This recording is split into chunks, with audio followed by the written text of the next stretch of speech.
ಬ್ರಿಜೇಶ್ ಕಾಳಪ್ಪ ಅವರೇ, ಏನೂ ಬೆಳವಣಿಗೆಯೇ ಇಲ್ಲ, ಮಾಧ್ಯಮಗಳಲ್ಲಿ ಮಾತ್ರ ಚರ್ಚೆ ಅಂತ ಹೇಳಬೇಡಿ.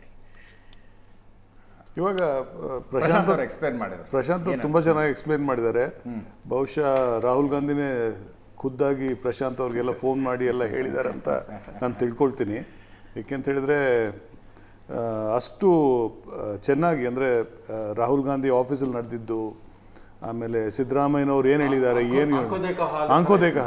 ಸೊ ಅವರು ಬಹುಶಃ ಇದರ ಫೋನಲ್ಲಿದ್ದರು ಅಥವಾ ಅವರು ರಾಹುಲ್ ಗಾಂಧಿ ಅವರ ಆಫೀಸಲ್ಲಿ ಒಂದು ಹಿಯರಿಂಗ್ ಡಿವೈಸ್ ಇಟ್ಟಿದ್ದಾರೆ ಅಂತ ತಿಳ್ಕೊಳ್ತೀನಿ. ನೋಡಿ, ಅಂದ್ರೆ ಹಾಗೆ ಸರ್. ಸರಿ, ಓಕೆ. ಬಟ್ ಗೋಡೆಗಳಿಗೂ ಕಿವಿಗಳಿರ್ತವೆ, ಕೆಲವು ಕಿವಿಗಳು ಪತ್ರಕರ್ತರದ್ದು ಆಗಿರ್ತವೆ ಅಂತ. ಎಸ್. ಸೊ ಇವಾಗ ಕಾಂಗ್ರೆಸ್ ಪಕ್ಷದಲ್ಲಿ 5 ವರ್ಷಕ್ಕೆ ನಾವು ಅಧಿಕಾರದಲ್ಲಿ ಇದ್ದೀವಿ. ಆಮೇಲೆ ಇನ್ನು 2.5 ವರ್ಷ ಇದೆ. ಸೊ ಇವಾಗ ಮುಂದಿನ ಹಂತದಲ್ಲಿ ನಾವು ಚುನಾವಣೆಯನ್ನು ಎದುರಿಸಬೇಕಾಗುತ್ತೆ. 2028ರಲ್ಲಿ ಚುನಾವಣೆ ಬರುತ್ತೆ.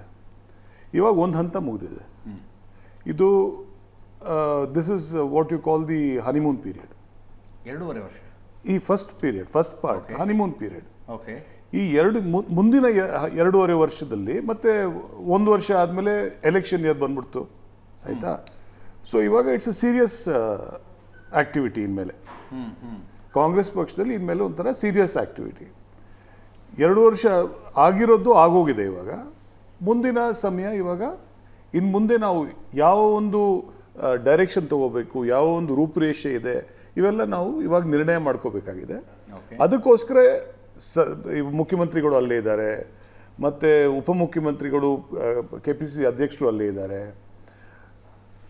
ಹೈಕಮಾಂಡ್ ಜೊತೆ ಚರ್ಚೆ ಮಾಡಿ ನಾಳೆ, ಅಂದರೆ ಖಂಡಿತವಾಗ್ಲೂ 2.5 ವರ್ಷ ಆದಮೇಲೆ ಒಂದು ಹೊಸ ತಿರುವು ತಗೊಳುತ್ತೆ ಕರ್ನಾಟಕ. ಕೋರ್ಸ್ ಕರೆಕ್ಷನ್ ಆ ಪೀರಿಯಡ್ ಬಂದಿದೆ. ಸೊ ಅದರಲ್ಲಿ ಯಾವ ದೃಷ್ಟಿಕೋನದಿಂದ ನಾವು ಹೋಗಬೇಕಾಗಿದೆ, ಯಾವ ಹೆಜ್ಜೆಗಳು ನಾವು ತಗೊಳ್ಬೇಕಾಗಿದೆ, ಇವೆಲ್ಲ ಒಂದು ಇಂಪಾರ್ಟೆಂಟ್ ಮೈಲ್ ಸ್ಟೋನ್ಸ್ ಆಗ್ತವೆ. ಆ ಸಮಯ ಬಂದಿದೆ ಇವಾಗ. ಅದಕ್ಕೋಸ್ಕರ ಇವಾಗ ಚರ್ಚೆ ನಡೀತಾ ಇದೆ. ಪ್ರಶಾಂತ್ ಹೇಳಿದಾಗೆ ಅಥವಾ ತಾವು ಹೇಳಿದಾಗೆ ಇದು ಎಲ್ಲ ಆಗೋಗಿರೋಂಥದ್ದು, ಆಮೇಲೆ ಅವರು ಗ್ಯಾರಂಟಿ ಆಗ್ತಾರೆ, ಅದೇನೂ ಇಲ್ಲ ಇವಾಗ.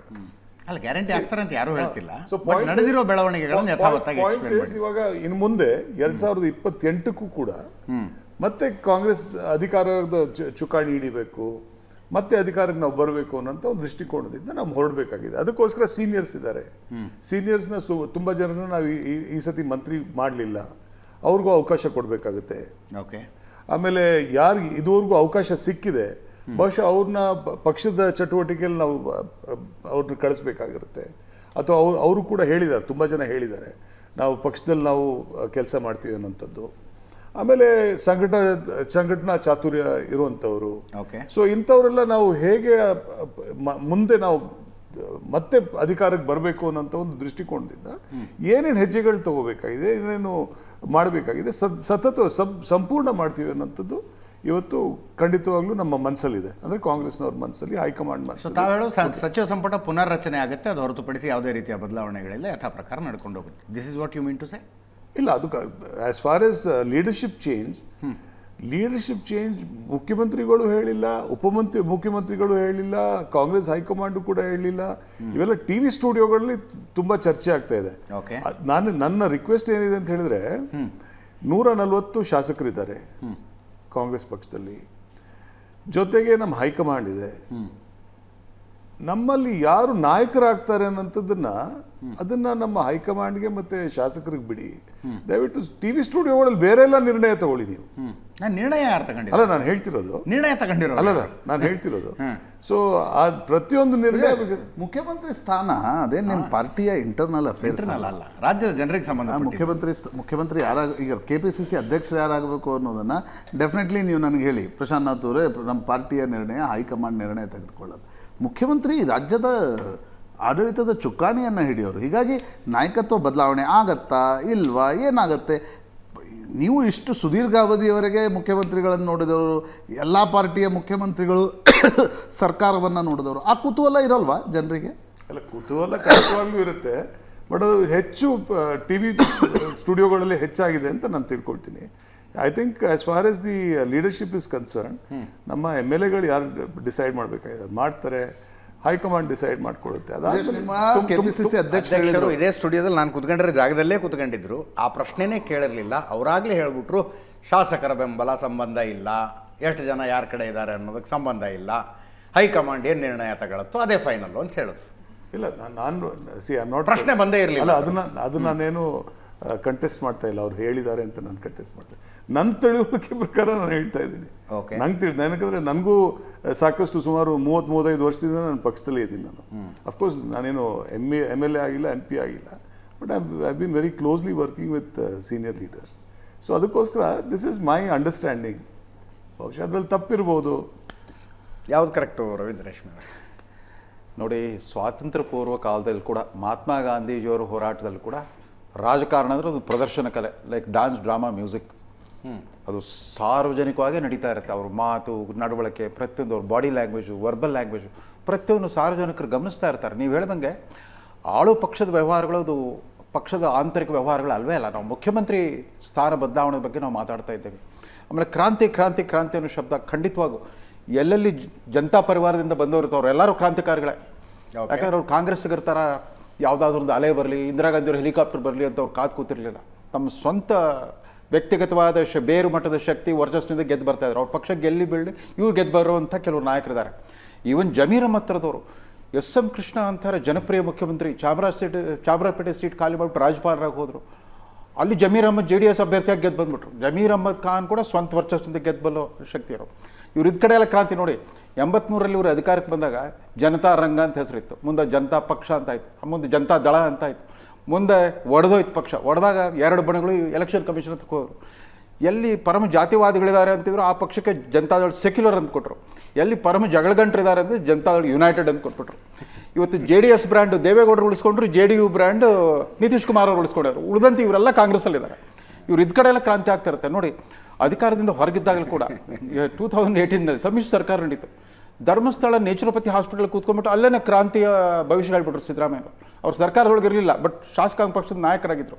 ಸರ್ಕಾರದಲ್ಲಿದ್ದ ಉಪಮುಖ್ಯಮಂತ್ರಿ ಅವ್ರ ಶಾಸಕಾಂಗ ಪಕ್ಷದ ನಾಯಕತ್ವನೇ ಇರಲಿಲ್ಲ ಪರಮೇಶ್ವರ್ ಅವರು. ಬಟ್ ಧರ್ಮಸ್ಥಳದಲ್ಲಿ ಕೂತ್ಕೊಂಡು ಕ್ರಾಂತಿ ಮಾಡಿಬಿಟ್ರು ಸಿದ್ದರಾಮಯ್ಯ. ಲೋಕಸಭಾ ಚುನಾವಣೆ ಕ್ರಾಂತಿ ಅಂತ.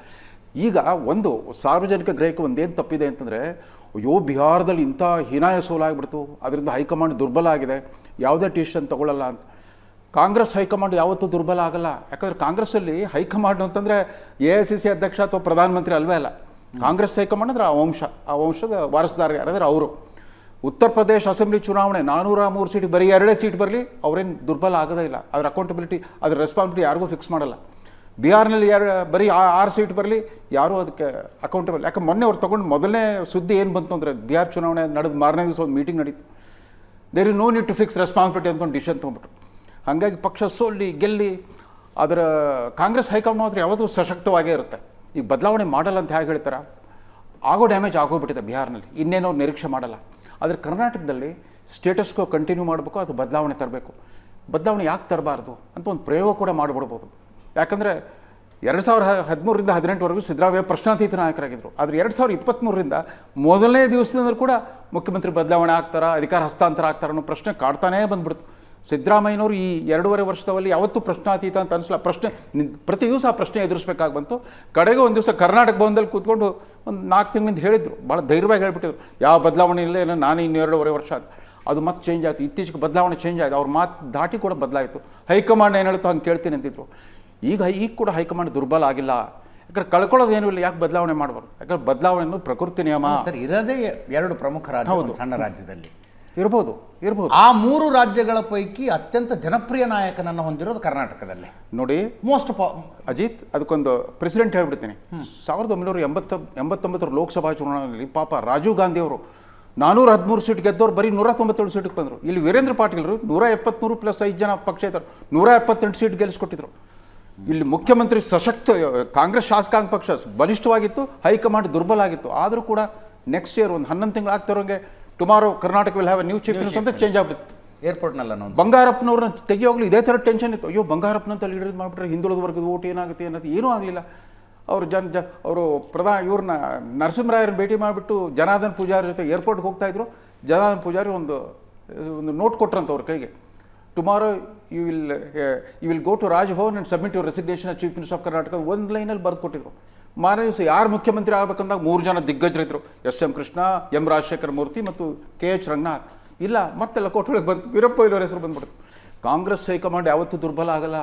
ಈಗಲೂ ಕೂಡ ಕ್ರಾಂತಿಯ ಸಾಧ್ಯತೆಯನ್ನು ನೀವು ತಳ್ಳಿ ಹಾಕ್ಲಿಕ್ಕಾಗಲ್ಲ. ಯಾಕಂದರೆ ಇನ್ನೊಂದು ಹಿಂದಿನ 5 ವರ್ಷದಲ್ಲಿ ನೋಡಿ ಸಿದ್ದರಾಮಯ್ಯ, ಇವತ್ತಿನ ಸಿದ್ದರಾಮಯ್ಯನರಲ್ಲ, ಅವ್ರಿಗೂ ಕೂಡ ಪ್ರಕೃತಿ ಸಹಜವಾಗಿ ವಯಸ್ಸಾಗಿದೆ. ಆ ಮೊದಲಿನ ಚಲನಶೀಲತೆ ಇಲ್ಲ, ಒಂದು ಸ್ಥಗಿತತೆ ಕಾಣಿಸ್ತಿದೆ ಗೌರ್ಮೆಂಟ್ನಲ್ಲಿ.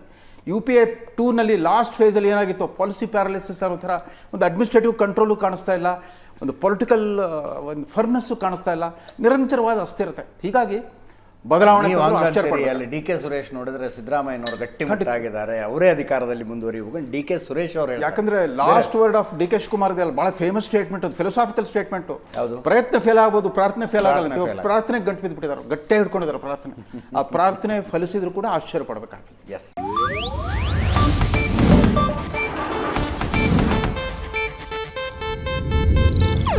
ಇದು ಏಷ್ಯಾನೆಟ್ ನ್ಯೂಸ್ ನೆಟ್ವರ್ಕ್ ಪ್ರಸ್ತುತಿ.